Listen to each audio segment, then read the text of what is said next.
안녕하세요. 저는 외동아들로 태어나 부모님의 사랑을 받고 자라 어느덧 40대에 진입한 남성입니다. 오늘 이 사연을 보내는 것은 20년 전 제게 일어났던 한 이야기를 들려드리기 위함인데요. 지금에 와 생각해보니 힘든 순간이 제게 또 올까 하는 생각이 듭니다.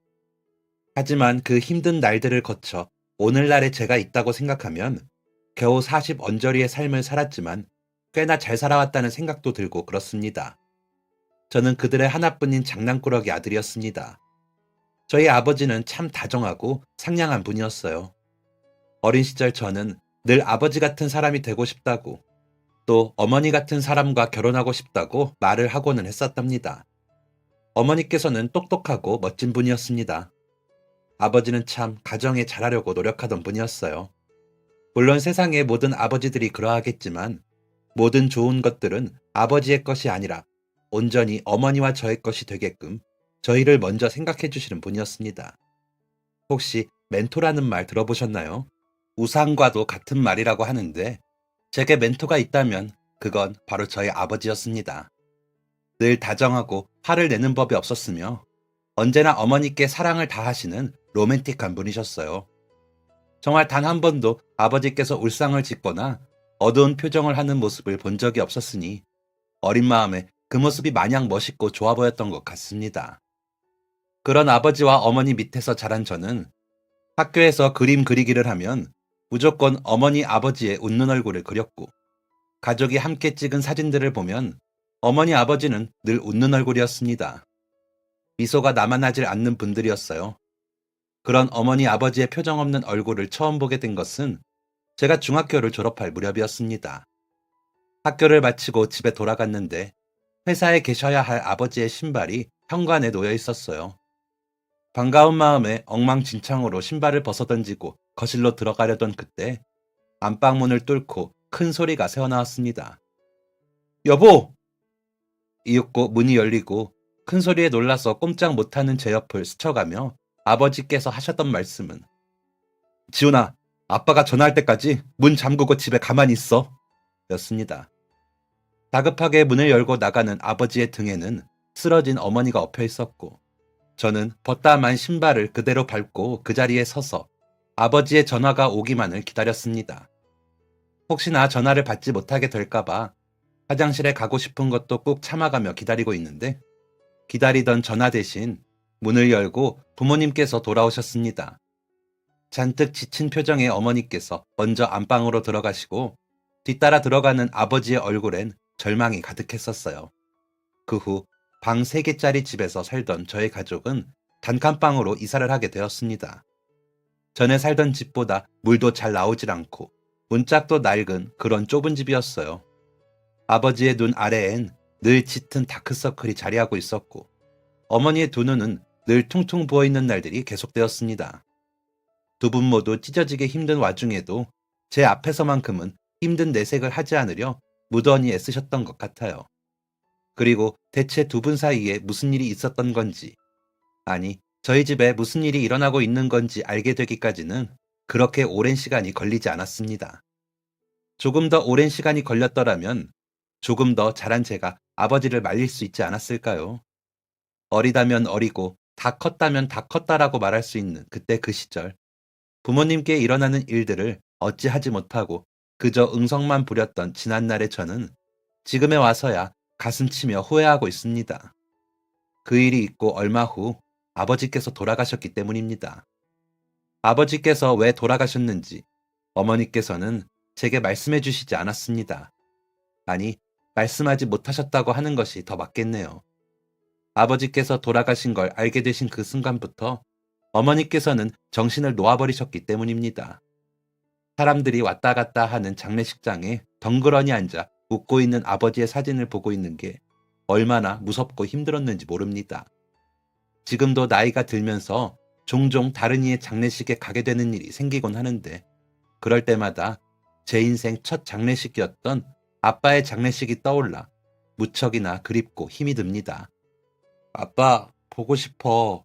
엄마, 어디 갔어?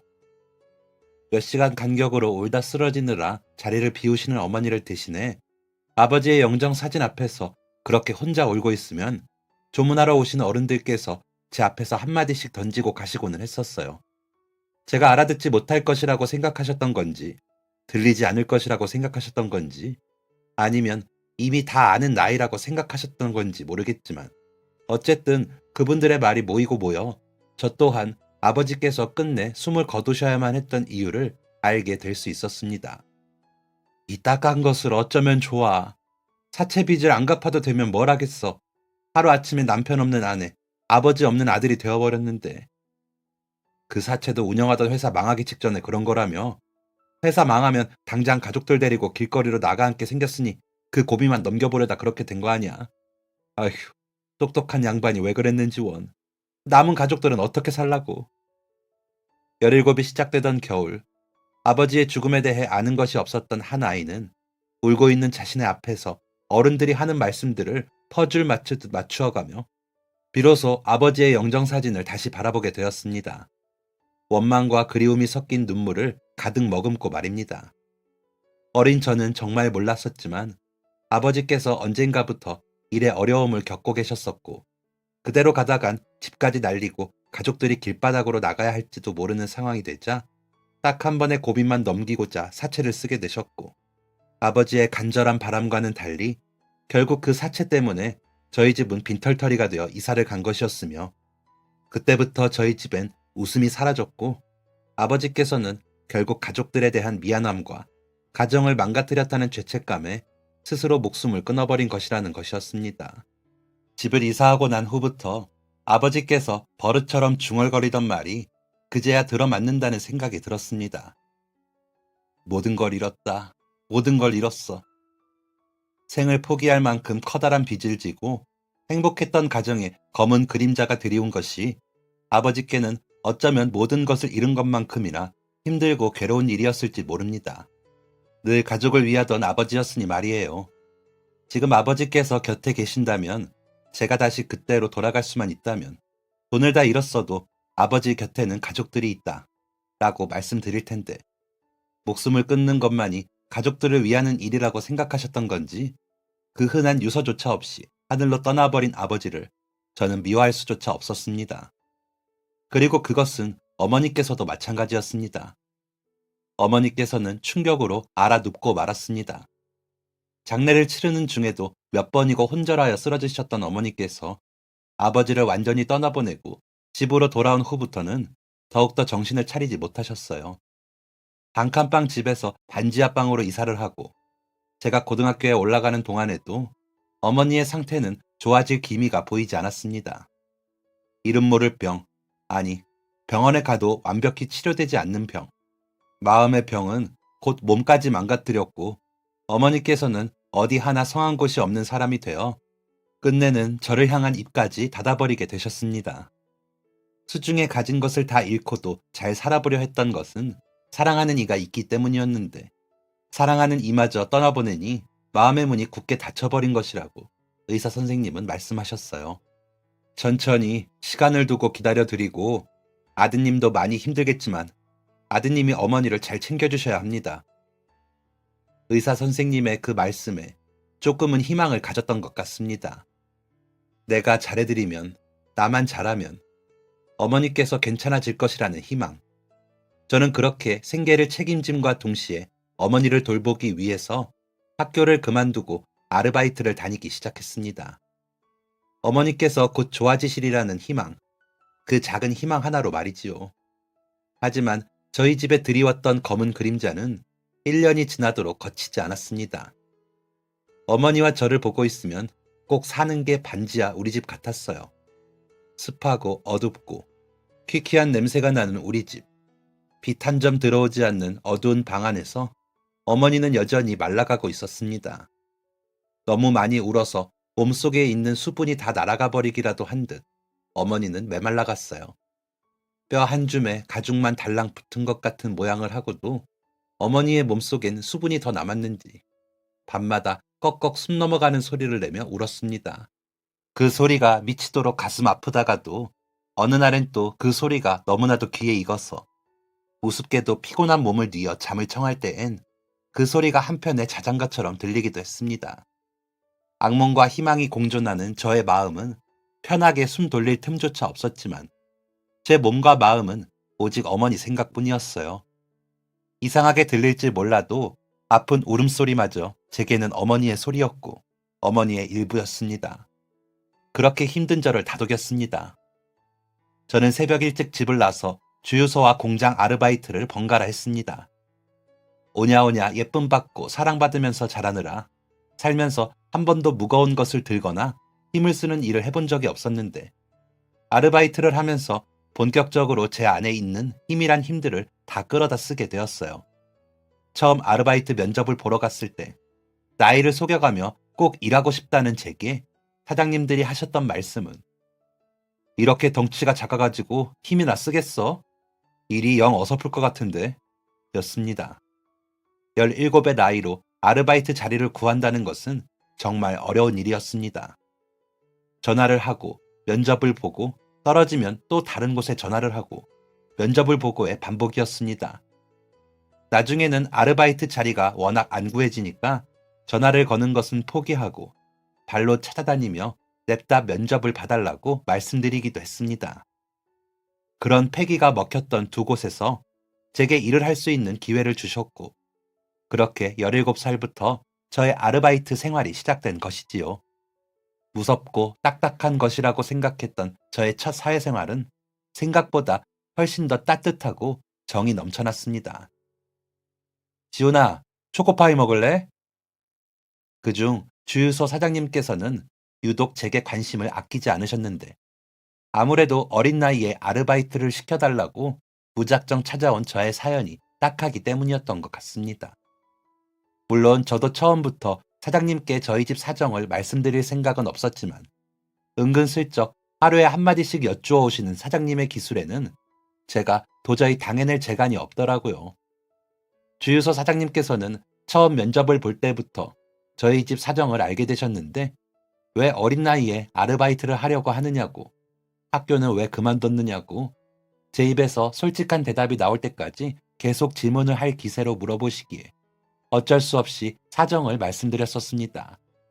오케이, 솔직해서 좋고 또 나는 절대 미성년자 일 시키지 말자는 주의인데 너는 그럴 만한 이유가 있으니 내가 나 자신과의 약속을 어겨본다. 대신 너 지금 그 마음 변하지 말고 어머니 끝까지 잘 보살펴드려라. 알겠냐? 자기도 젊은 나이에 사회생활을 시작해서 그 고충을 안다고. 지금은 어디 가면 너 작다고 무시하더라도 언젠가 박수받고 존중받는 날이 올 거라며 지금은 어머니 돌보는 것에만 잘 신경 쓰면 될 거라고 좋은 말씀을 아끼지 않으시던 분입니다. 지훈아, 어머니 요즘 어떠시냐? 식사는 좀 잘 하셔? 그 후로 사장님께서는 종종 저희 어머니의 안부를 물으시며 제게 먹을 것을 챙겨주시곤 하셨습니다. 알고 보니 사장님께서도 부모님이 돌아가신 지 얼마 되지 않으셨던 것이더라고요. 어린 채가 감히 전할 위로는 없었지만 사장님께서 행복하길 진심으로 빌었습니다. 그런 사장님과 가끔은 각자 집에 이야기를 하며 울기도 하고 오는 제 입에 사장님께서 초코파이라도 하나 물려주시는 날에는 그 달콤함이 너무 좋아 일하는 내내 멈추지 않는 눈물을 달래느라 고생하기도 했습니다. 저를 불쌍하게 여기고 안쓰럽게 생각해 주신 사장님들의 온정 덕분에 저는 1년이라는 시간 동안 무탈하게 일을 하며 생활비와 어머니 병원비를 벌어갈 수 있었습니다. 20살이 되면 더 돈을 많이 벌 수 있는 다른 직업을 가지게 되겠지만 20살이 되기 전까지는 꼭 사장님들 밑에서 최선을 다해 일해야겠다고 생각하며 저의 18 가슴 시리도록 뜨거운 태양이 떠오르고 있었습니다. 아직 봄이 오려면 꽤 많은 날이 남아있었던 막바지 겨울 아르바이트를 마치고 집에 돌아갔는데 어머니 혼자 계시는 집이 냉골이 되어 있었습니다. 그날 오전부터 눈이 많이 내려 기온이 급격히 떨어졌었는데 집에 보일러를 켜고 나오지 않은 것이 생각났었어요. 실수할 것도 없는 게 평소엔 생활비를 아끼려고 보일러를 잘 켜지 않기 때문에 그날 갑자기 그렇게 기온이 떨어질 것을 예상 못했던 때문이기도 했습니다. 생각했던 것보다 더 기온이 떨어진 탓에 추운 집에 혼자 계시는 어머니가 걱정되지 않을 수 없었어요. 결국 일하던 도중 어머니께 전화를 걸어 보일러를 켜두라고 단단히 일렀지만 전화기 너머엔 어머니의 숨소리만 들려올 뿐 아무런 대답도 들려오지 않았습니다. 그마저도 대답하지 않는 어머니가 정말 답답했지만 그래도 전화를 끊는 걸로 봐서는 알아들었을 거라 애써 마음을 추스르며 남은 일을 계속했어요. 그런데 아르바이트를 마치고 집에 돌아가니 어머니께서 보일러를 켜두지 않은 것입니다. 대체 왜? 저는 신발도 벗지 않고 달려가 어머니께서 누워있는 이불을 걷어보았습니다. 어머니께서는 끔뻑끔뻑 두 눈을 느리게 감았다 뜨며 저를 바라보셨어요. 다급히 어머니의 두 뺨과 손, 발을 쓰다듬었습니다. 차갑게 식어 있으면 어쩌지 걱정했던 것과는 달리 어머니께서는 반대로 펄펄 끓고 있었습니다. 추위를 견디지 못한 몸뚱아리는 결국 어머니를 감기라는 불치병 앞에 데려다 놓고야 만 것입니다. 화가 났어요. 참고 참았던 말들이 뇌를 거치지 못하고 막 튀어나갔습니다. 엄마, 엄마 아프잖아 지금. 제발 정신 좀 차려. 엄마, 제발 내 부탁이라고. 엄마 눈에 나는 안 보여? 나는 안 보이냐고. 내가 보일러 켜라고 했잖아. 진짜 왜 그래? 나 어떡하라고 그래 엄마. 어머니의 말라버린 어깨를 양손으로 붙잡고 엉엉 울었습니다. 종이장 같은 어머니의 가녀린 몸이 제가 팔을 흔드는 족족 힘없이 따라 흔들렸어요. 어머니의 시간이 꼭 그때 그대로 멈추어버린 것 같았습니다. 어머니께서는 멍한 표정으로 소리 없이 눈물을 흘리다 제가 울음을 그칠 때쯤이 되어서야 작은 목소리로 대답하셨습니다. 엄마가 미안해. 1년 가까이 굳게 닫혀있던 어머니의 입이 열리고 어머니의 목소리를 다시 듣게 된 순간이었습니다. 저는 기적을 보기라도 한 듯 어머니를 끌어안았어요.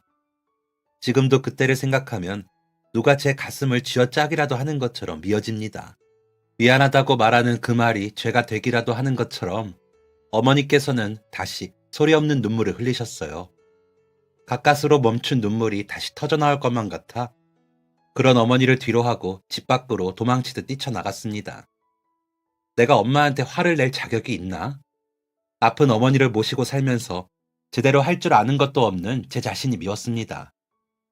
벽을 사이에 두고 제가 우는 소리가 행여 지하방 아래로 스며들어갈까 멀찌감치 떨어진 남의 집 담벼락 아래 웅크리고 앉아 한참을 울었어요. 약국에 들러 감기약을 사고 집으로 돌아갔을 땐 찬물을 끼얹은 듯한 고요가 밤이 깊었음을 전하고 있었습니다. 어머니께서는 그 일이 있은 후부터 조금씩 다시 말을 하시기 시작했습니다. 밤에 꺽꺽 소리를 내며 우는 시간도 많이 줄어들었고 겨우 1년을 못 참고 어머니께 화를 내버린 자식이라니 어머니께 정말 많이 죄송했습니다. 하지만 어째서인지 죄송하다는 말만큼은 쉽게 할 수 없었습니다. 아니, 하고 싶지 않았던 것인지도 몰라요. 제 나이 18, 학교도 공부도 포기한 제게 가장 필요했던 건 어머니라는 것을 어머니께서도 이제 그만 알아주시길 바랐습니다. 힘든 아르바이트를 견딜 수 있었던 건 제 곁에 그래도 어머니가 있기 때문이었으니까. 겨우 1년을 보내고 들었던 철없는 생각들이었지요. 어머니께서 그렇게 굳게 닫고 있던 입을 마침내 열어주셨지만 그런다고 해서 좋지 못했던 몸이 금세 좋아지는 것은 아니었습니다. 더 솔직하게 이야기하자면 제 말에 가끔 대답을 하는 정도의 상태가 되었을 뿐 어머니의 건강이 좋아지지는 않았다는 뜻이에요. 그래서 저는 계속 일을 해야 했습니다. 아무것도 하지 않아도 저희 집엔 늘 돈이 부족했으니까요.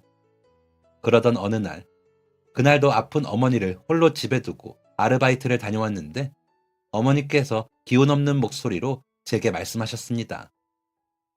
지훈아, 우리 집에 도둑이 들었어. 깜짝 놀라지 않을 수 없었어요. 어머니 혼자 계시는데 도둑이 들었다니. 호다닥 달려가 어머니의 몸이며 얼굴을 살폈습니다. 도둑이라니? 엄마, 괜찮아? 어디 다친 데 없어? 지질이도 가난하게 반지하 방에 살고 있는데 딱 봐도 훔칠 것 하나 없어 보이는 다 부서져가는 공간에 도둑이 들었다니 황당하고 어이가 없었습니다.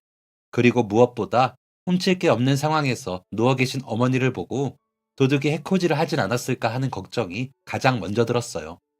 놀라서 어머니의 몸 상태를 여기저기 살피는 저의 손을 어머니가 살며시 잡으며 고개를 가로저으셨습니다. 괜찮아? 훔쳐갈 것도 없는 집에 어머니 혼자 누워있으니 해코지하지 않았어? 정말 괜찮은 거야? 놀란 마음에 따발총처럼 뱉어대는 제 질문을 다 쉬어버린 어머니의 목소리가 잠재웠습니다. 아파서 일어나지도 소리 지르지도 못하고 있으니 별 신경이 안 쓰였나 봐. 문을 닫고 딸그락딸그락 소리만 내다 갔어. 너 없어진 것 없나 어디 한번 봐. 집에 도둑이 들어도 아무것도 못해서. 엄마가 미안해. 아버지 돌아가시고 어머니께서 알아눕게 된 이후 그만큼이나 긴 문장을 내뱉은 것은 처음이었습니다. 놀라게 해서 미안하다는 말까지 덧붙인 어머니를 다독여 눕히고 저는 집을 둘러보기 시작했어요. 집엔 정말 훔쳐갈 것이 없었을 텐데 이해가 가지 않았습니다. 아무리 급해도 이왕 도둑질을 하려면 훔칠 것이 좀 있어 보이는 곳을 선택하지 않나? 무슨 생각으로 딱 봐도 빈털터리처럼 보이는 반지 하방에 문을 열고 들어온 건지. 도둑이 들었다는 것도 믿기지 않을 정도로 집은 멀쩡했습니다. 바닥에 신발 자국이 있다거나 서랍이 열려 물건이 여기저기 나뒹굴고 있다거나 하는 흔한 상상 속의 흔적들도 남아있지 않는 상황이었어요. 어차피 가져갈 만한 것이 없었으니 큰 걱정은 없었지만 한 가지 꼭 확인해야 할 것이 있었습니다. 장롱 깊숙이 숨겨둔 저희 집의 유일한 보물, 아버지의 유품인 반지 하나였습니다. 평생 어머니와 사이좋게 나눠 끼셨던 결혼반지. 이불 속으로 손을 집어넣자 바스락하고 손에 무언가 닿았어요. 잔뜩 긴장된 마음으로 손끝에 잡힌 비닐봉투를 꺼내 매듭을 풀었더니 익숙한 꽃무늬 손수건이 보였고, 제발 있어라. 속으로 몇백 번을 기도하며 풀어본 손수건 안에는 거짓말처럼 아버지의 반지가 그대로 놓여 있었습니다. 다리에 힘이 풀려 바닥에 주저앉았어요. 어머니께서 힘든 몸을 일으켜 제 옆으로 왔다가 무사히 있는 반지를 확인하고는 품에 끌어안으며 훌쩍이셨습니다.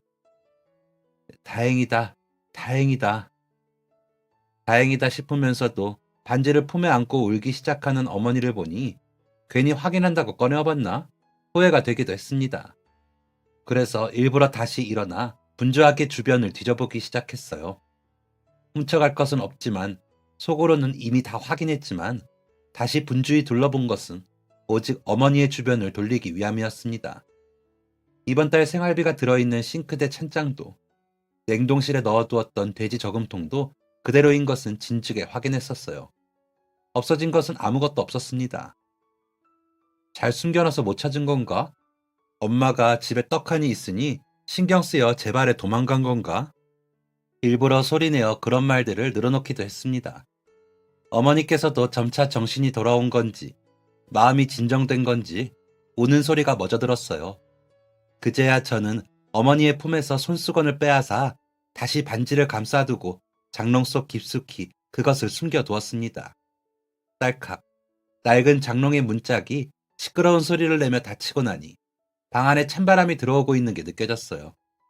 어머니와 저의 눈이 저절로 창문으로 향했습니다. 열린 것도 뜯긴 것도 아닌 모양으로 찬바람을 뿜어대는 녹슨 창문. 어머니께서 꼭 한숨을 내쉬는 것 같은 목소리로 말씀하셨습니다. 고얀 놈이 창문까지 다 때려 부수고 갔네. 그 말에 갑자기 웃음이 났어요. 큰 소리로 웃거나 활짝 미소 짓지는 않았지만 오랜만에 느끼는 감정이었습니다.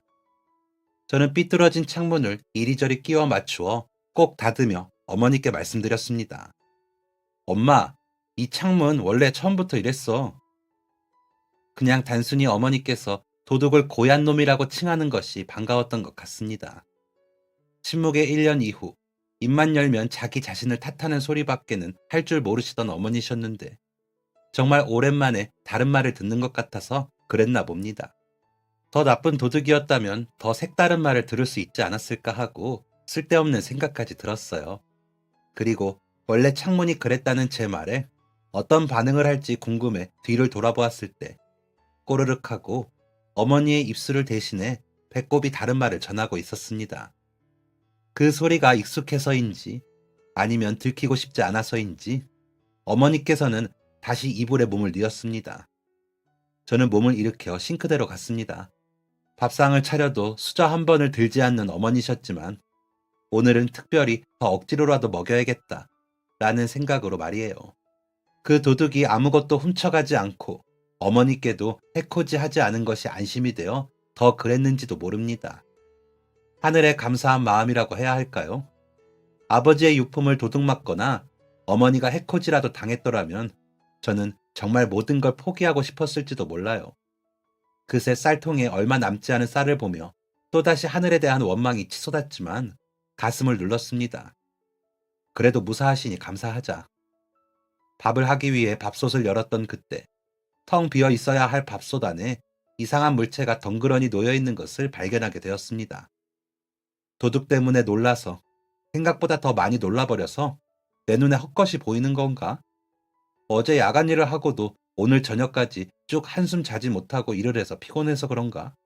그게 아니면 혹시 지금이 꿈속인가? 밥솥 안에 덩그러니 놓여 있는 것은 다름 아닌 시퍼런 지폐 한 장이었습니다. 여러 장도 아니고 딱 한 장이 덩그러니 놓여 있었어요. 아무런 다른 것 없이 말입니다. 1만 원짜리 꾸깃한 지폐 한 장이었습니다. 구김을 펴기 위해 쫙쫙 눌러댔던 흔적이 남아있는 초록빛의 그 지폐가 하필이면 밥솥 안에 있는 것이 생뚱맞아도 너무 생뚱맞은 것입니다. 저는 당연한 수순으로 어머니를 불렀습니다.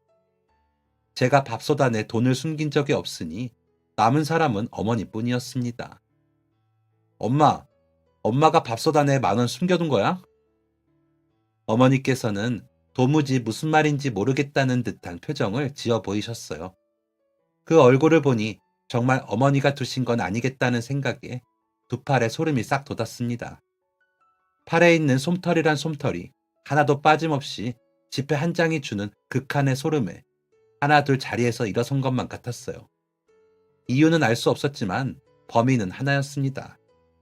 저희 집을 털어가려고 몰래 들어왔다가 아무것도 훔치지 않고 달아나버린 그 도둑이요.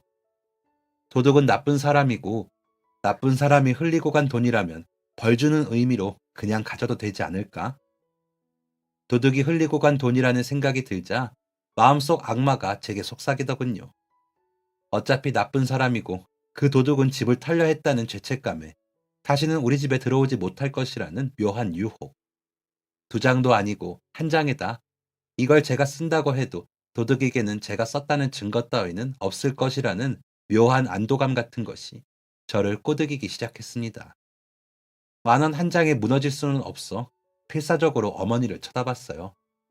18, 나쁜 길로 들어서기 전에 문턱에서 내게 필요한 것은 엄마라고 눈으로 신호를 보냈습니다.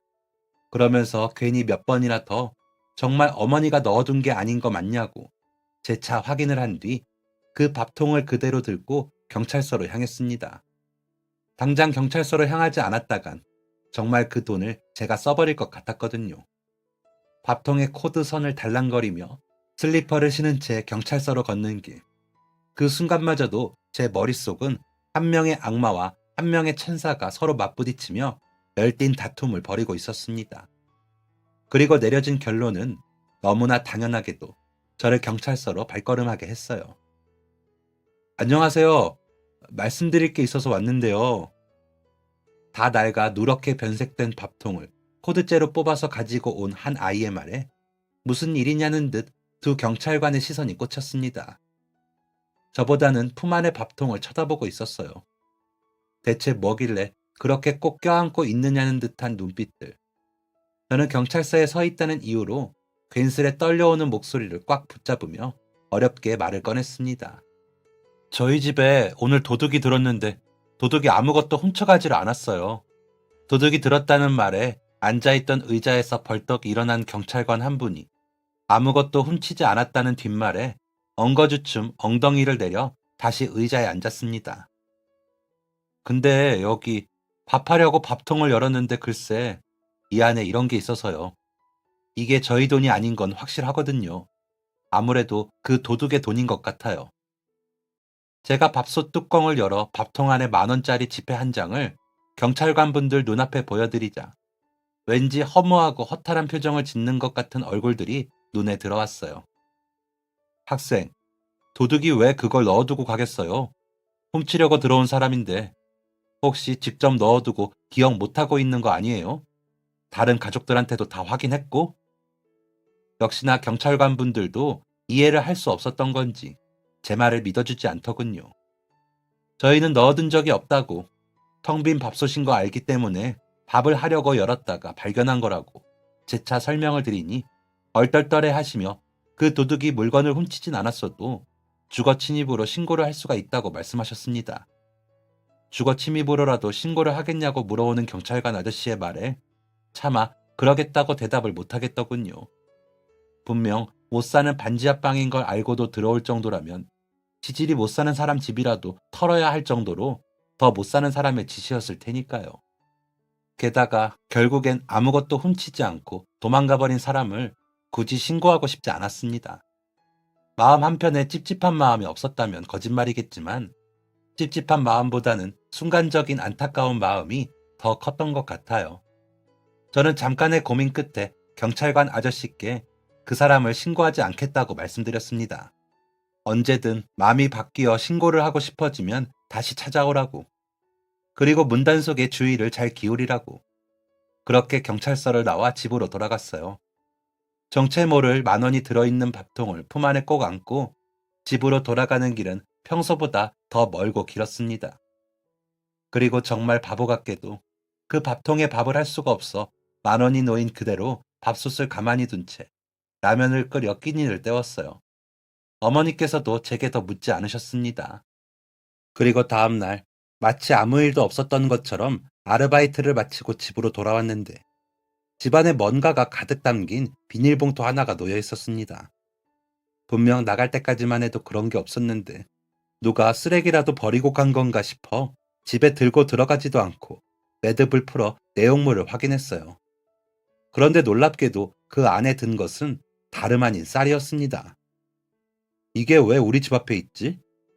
놀란 마음에 주변을 두리번거려 보았지만 골목에는 개미 한 마리도 보이지 않았습니다. 우리 것이 아니니 그냥 그대로 둘까? 하다가 어젯밤 보았던 얼마 남지 않은 쌀통이 생각나 저도 모르게 그 봉투를 살금살금 가지고 들어오게 되었어요. 하지만 결국 그날 밤도 밥을 지어 먹지 못했습니다. 아르바이트를 간 동안 조용히 되찾아갈 줄 알았던 10,000원짜리 지폐가 그대로 밥통에 들어있었기 때문입니다. 남아있던 쌀로 냄비에 물을 끓여 어머니께는 죽을 끓여드리고 저는 또 라면을 먹었습니다. 그러면서 실없이 생각했어요. 라면은 참 질리는데 질리도록 맛있기까지 하다고. 오늘은 그 도둑이 바빠서 돈을 찾으러 못 왔나 보다고. 그리고 다음날 아침 아르바이트를 나서면서 저는 전날 밤 가지고 들어갔던 쌀 봉투를 다시 문 앞에 내놓았습니다. 아무래도 주인이 따로 있는 것 같아서였어요. 모르는 사람의 집 앞에 아무런 이유 없이 누군가 쌀을 두고 갈 리가 없다고 생각했습니다. 집을 착각한 누군가의 실수였으리라. 쌀 한 포대도 아니고 비닐봉투에 소분한 것 같은 양이라 더 마음이 쓰였기 때문이기도 했습니다. 그런데 아르바이트를 마치고 다시 돌아온 집 앞에 봉투를 들고 서성이는 누군가가 있는 겁니다. 그 사람은 주위를 두리번거리더니 문 앞에 똑같이 생긴 비닐봉투를 조심스레 내려두고 도망치듯 달아나는 것이었어요. 뭐지? 무조건 저 사람을 잡아야겠다는 생각이 들었습니다. 며칠간 이상한 일이 계속 일어나는 바람에 잘못한 것도 없는데 밤잠을 설치는 것이 억울하기도 했었거든요. 저는 달아나는 그 사람을 쫓아가 어깨를 붙잡았어요. 헉 하고 들이마시는 숨에 그 사람이 잔뜩 겁먹은 표정을 하고 돌아보았습니다. 얼굴 여기저기 피어난 여드름, 저와 비슷한 키와 덩치, 제 또래의 아이임이 확실했습니다. 왜, 왜 그러세요? 당황해서 말을 버벅거리는 아이의 얼굴이 두려움으로 물들고 있었어요. 꼭 무엇을 잘못하기라도 한 사람처럼 말이에요. 저기, 왜 저희 집에 봉투를 걸고 가세요?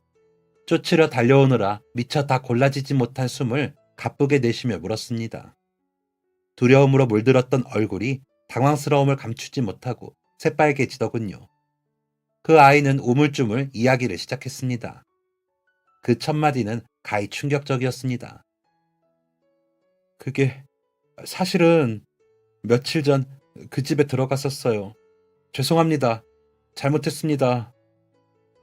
며칠 전 제가 아르바이트를 나간 사이 집을 털려고 들어왔다가 아무것도 훔치지 않고 가버린 도둑이 바로 눈앞의 아이라는 것이었어요. 왜 도둑질을 하려고 했냐는 말보다 더 먼저 튀어나간 말은 바로 밥통 안에 넣어두고 간 돈의 정체를 확인하는 말이었습니다.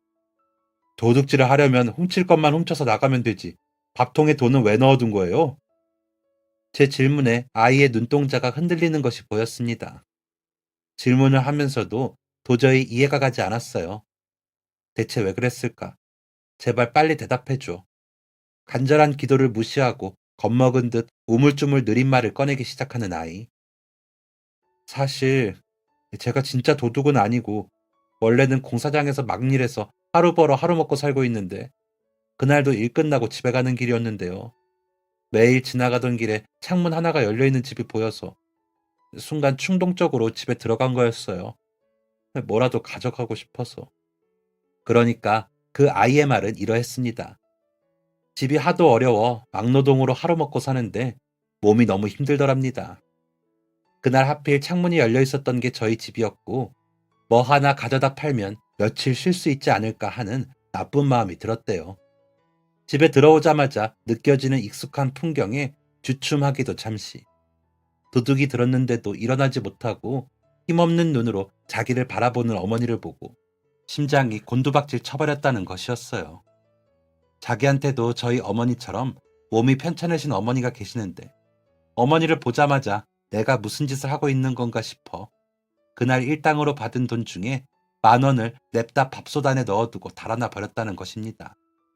그럼 쌀은 왜 집 앞에 두는 거냐고 물으니 밥솥을 열었는데 밥이 하나도 없어서 자기 집을 보는 것 같아서 그 길로 쌀을 사다 봉투에 소분해 가져오게 되었다고. 그리고 쌀만 놓고 온 게 마음에 걸려 집에 조금 있던 반찬들을 나누어 가져왔는데 문 앞에 그대로 봉투가 놓여 있어 너무 당황했다고 하더군요. 혹시 그냥 검정 비닐봉투에 넣어주는 바람에 이게 쌀인 줄을 몰라본 걸까 싶었다고.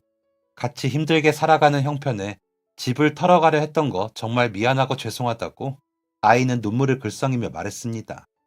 동정심인지 고마움인지 미안함인지 모를 감정이 저의 눈물샘을 건드렸습니다. 처음 보는 사람, 그것도 제 또래 아이 앞에서 눈물을 보이는 것이 너무 창피하고 싫었지만 또 한편으로는 왠지 이 아이 앞에서는 편하게 눈물을 보여도 괜찮을 것만 같았어요. 훔칠 게 없는 별 볼 일 없는 집이라는 걸 알았을 때, 아픈 어머니가 몸도 가누지 못해 멍하니 누워있는 걸 발견했을 때, 그대로 문을 열고 달아날 수도 있었는데 이 아이는 자신도 어려운 형편에 기꺼이 그날 번 일당에서 10,000원이나 되는 돈을 남의 집 밥솥 안에 넣어두고 달아났습니다. 그것만으로도 모자라 그 아이는 다음날, 그 다음날까지도 조금밖에 안 되는 쌀과 반찬이라도 나누고자 저희 집 앞을 배회했습니다. 저는 그 마음이 너무 고맙고 또 안쓰러웠어요. 얼마든지 못 본 채 할 수 있었던 남의 집 형편에 마음을 써준 것이 고마웠고 이렇게 착하고 생각이 깊은 아이가 그토록 힘들고 어렵게 살고 있는 것이 안쓰러웠습니다. 게다가 하필이면 그때 이 아이가 창문을 열고 들어온 집이 아무것도 없는 저희 집이었다는 것이 다행이라는 생각이 들었어요. 저는 다시 집으로 달려가 그 아이가 두고 간 쌀 한 봉투와 밥솥 안에 10,000원을 가지고 그 아이에게 돌려주었습니다. 돌려받지 않겠다고 거절하는 아이에게 저도 받지 않겠다며 실랑이를 벌였고 결국은 제가 이기게 되었습니다. 별다른 방법이 있었던 건 아니고 그 아이가 두고 간 쌀과 반찬 2봉투 중 쌀 봉투는 고맙게 받겠다고 이야기가 되어서였어요. 그렇게 저희 두 사람의 사이에는 평범하게 자란 아이들은 결코 느껴본 적 없을 우리만의 공감대가 형성되었고 바쁘고 힘든 형편에 얼굴을 자주 볼 수는 없었지만 오며 가며 작은 정을 나눌 수 있는 친구 사이가 되었습니다. 18살. 저와 나이가 같고 어머니를 돌보느라 학교까지 그만둔 사정이 같아 금방 친해질 수 있었어요. 나란히 군 면제를 받은 저희는 함께 이삿짐 센터에 취업을 하게 되었고 일이 끝나고 각자 집으로 돌아가 검정고시 공부를 했습니다. 혼자였더라면 공부를 할 생각조차 하지 않았겠지만 함께 할 누군가가 생기니 어렵지 않은 마음으로 도전 아닌 도전을 할 수가 있었던 것이라고 생각합니다. 힘든 날 서로를 부둥켜 안고 울거나 속에 쌓인 말을 모두 탈탈 털어내며 시간을 보낼 수는 없었지만 저희는 서로에게 서로의 존재만으로 커다란 위로가 되었던 것 같아요. 그렇게 어설픈 어른이 되고 전보다 조금은 형편이 나아지면서 어머니의 건강도 점차 좋아지셨습니다. 아무래도 어머니에겐 돌아가실 아버지를 충분히 그리워할 시간이 필요했던 것 같습니다. 20년이 흐른 지금, 각자 다른 일을 하며 다른 동네에서 살아가게 되었지만 저희는 여전히 친구입니다. 아직도 저는 농담 삼아 친구에게 이 말을 건네고는 합니다. 그날 우리 집 도둑이 되어준 거 고맙다. 라고요. 저희에겐 작은 꿈이 있습니다. 어렵고 힘들게 사는 소년소녀 가장들에게 도움이 되는 사람이 되는 것. 저희는 그 꿈을 이루기 위해 오늘도 열심히 달립니다. 뛰놀고 공부해야 할 아이들이 부득이한 이유로 한 가정의 가장이 되었을 때 그 가장의 삶을 대신해 줄 수는 없더라도 그 무게를 조금이나마 덜어줄 수 있는 사람이 되기 위해 작지만 조금씩 모금을 하고 그들에게 좋은 용도로 쓰이길 바라며 선물을 보내고 있습니다.